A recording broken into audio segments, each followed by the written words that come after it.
আমি যেনেদৰে প্ৰতিশ্ৰুতি দিয়া ধৰণে সম্পূৰ্ণ দুৰ্নীতিমুক্ত স্বচ্ছভাৱে 1 লাখ যুৱক যুৱতীক চৰকাৰী চাকৰি দিয়াৰ যি প্ৰতিশ্ৰুতি দিছিলোঁ, সি আজি 1,60,000লৈ লৈ যোৱাৰ যিটো পৰিকল্পনা, সেই পৰিকল্পনাকো এই বাজেটে প্ৰতিফলিত কৰিছে।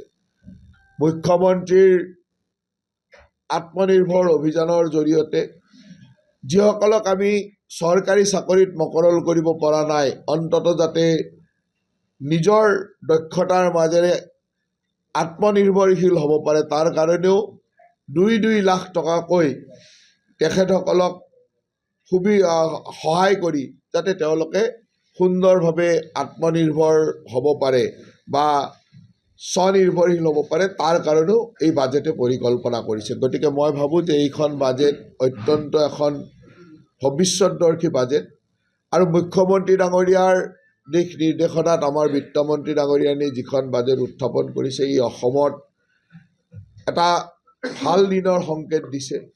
যিবিলাক কথা আমি ভাবিব পৰা নাছিলোঁ যে অসমৰ দৰে ঠাইৰ কাৰণে যিবিলাক সপোন যেন লাগিছিল, সেইবিলাক কথাও আজি আমাৰ বাজেটত প্ৰতিফলিত হৈছে বা আমাৰ মুখ্যমন্ত্ৰী ডাঙৰীয়াৰ নেতৃত্বত আমি কৰি দেখুৱাবলৈ সক্ষম হৈছোঁ।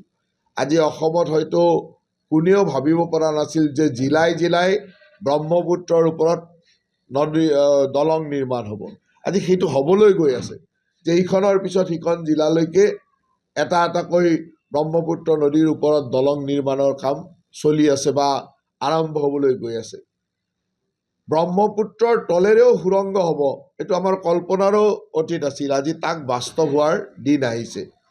সেইকাৰণে কিছুমান মানুহে অসমে ছেটেলাইট স্থাপন কৰিব বুলি কওঁতে বহুতেও উপলুঙা কৰিব বা হাঁহিব চেষ্টা কৰিছে, কিন্তু ব্ৰহ্মপুত্ৰৰ তলৰ সুৰংগ নিৰ্মাণ ইও এক বাস্তৱ কথা। আজি অসমত কাজিৰঙাৰ অভয়াৰণ্যৰ ওপৰে এলিভেটেড কৰিডৰ নিৰ্মাণ, এইবিলাক এটা সপোন আছিল, মানুহে ভাবিবই পৰা নাছিল, আৰু এইবিলাক আজি বাস্তৱ হ'বলৈ ওলাইছে। গতিকে মই ভাবোঁ যে এই বাজেটে আমাৰ বহুত আশাৰ বাতৰি আনিছে।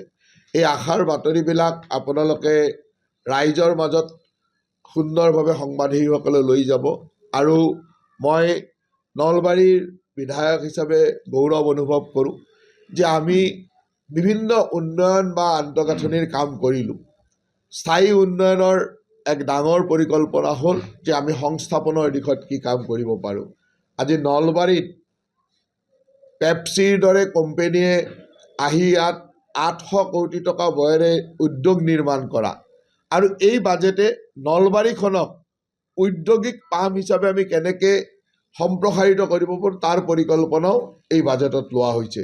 আমি নলবাৰী জিলাত সেই ধৰণৰ লেণ্ড বেংক বা মাটি আইডেণ্টিফিকেশ্যনৰ কাম আৰম্ভ কৰিছোঁ যে আমি কেনেকৈ সৰু বৰ উদ্যোগ, যেনেকৈ 800 কোটি টকা ব্যয়েৰে এখেতে পেপচিয়ে উদ্যোগ কৰিছে, তাৰ লগে লগে সৰু সৰু উদ্যোগো ক'ত স্থাপন হৈ আমাৰ ইয়াৰ যুৱক যুৱতীৰ সংস্থাপনৰ পৰিকল্পনা হ'ব পাৰে, সেই কথাটো এই বাজেটত প্ৰতিফলিত হৈছে।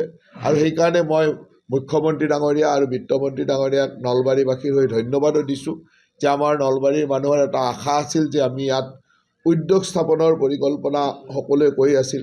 আমি শিক্ষাৰ নগৰী হিচাপে ইয়াত যথেষ্ট সংখ্যক শিক্ষানুষ্ঠান আমি গঢ়ি উঠাইছোঁ। আমাৰ বিশ্ববিদ্যালয়ৰ পৰা মেডিকেল কলেজ, ইঞ্জিনিয়াৰিং কলেজ, ITIৰ পৰা ষ্টেট অফ আৰ্ট ইনষ্টিটিউট বা বিভিন্ন কলেজসমূহৰ ভাল শিক্ষানুষ্ঠান মানে ভাল ধৰণে শিক্ষাৰ নগৰী হিচাপে গঢ় দিয়া বা স্কিল ডেভেলপমেণ্ট ইনষ্টিটিউট ইত্যাদি আমি কৰি গৈ আছিলোঁ।